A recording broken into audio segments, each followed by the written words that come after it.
Thalaba ibn Salama al-Amili was an Arab military commander in Jordan, North Africa and the Iberian Peninsula, and briefly ruler of al-Andalus from August 742 to May 743. Thalaba ibn Salama went to North Africa with the Syrian expedition of 741, led by Kulthum ibn Iyad al-Qasi and his nephew Balj ibn Bishr al-Qushayri, to crush the Great Berber Revolt in the Maghreb. Thalaba was the commander of the Jordan Jund and, by explicit credentials of Caliph Hisham, was designated as second successor. Should tragedy befall Kulthum, his first successor, Balj.The Syrian army was defeated and Kulthum killed by the Berber rebels at the Battle of Bagdoura in October 741.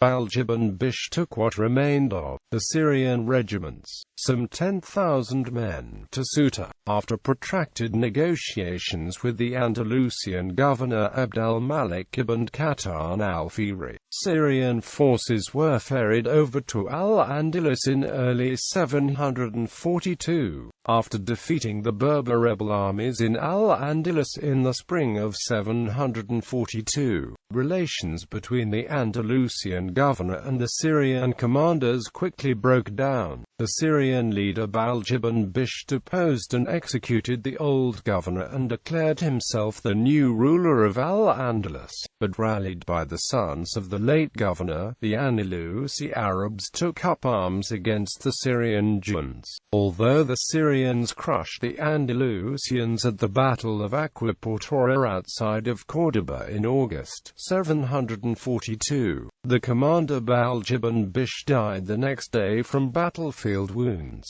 His lieutenant and designated successor, Thalaba ibn Salama al-Amili, was immediately acclaimed by the Syrian troops as the head, and consequently governor of al-Andalus.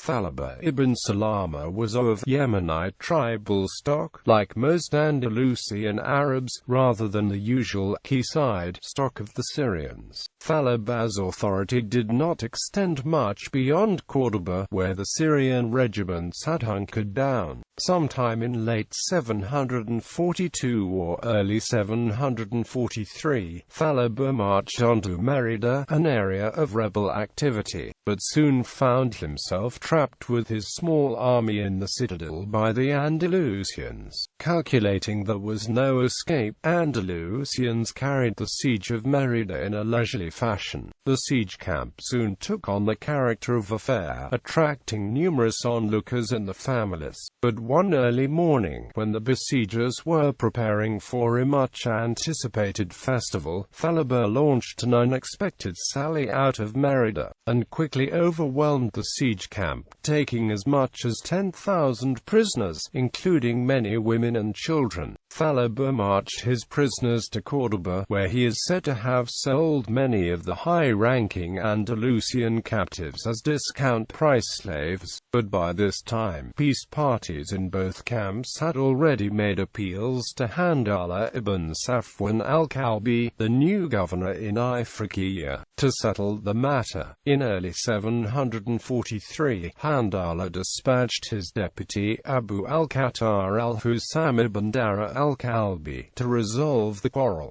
Being of the same Arab tribal stock as the Andalusians but with a background in the noble circles of Damascus, Abu al-Khattar was expected to play an even-handed role in the Syrian-Andalusian dispute. Abu al-Khattar arrived in Córdoba in March 743, not long after the Battle of Mérida, and took possession of the government with little opposition. According to chronicler Ibn al-Hakam, Thalaba ibn Salama sailed to Ifriqiya shortly after and served briefly there under Handala ibn Safwan al-Kalbi in various military commands. Thalaba returned to the east, possibly with Handala, around the time of the 745 coup of Abd al-Rahman ibn Habib al-Fihri. Thalaba ibn Salama al-Amili is reported to have subsequently served as Umayyad governor of al-Urdun in the late 740s. In 750, Thalaba accompanied the Umayyad Caliph Marwan II in his flight to Egypt to escape the Abbasids.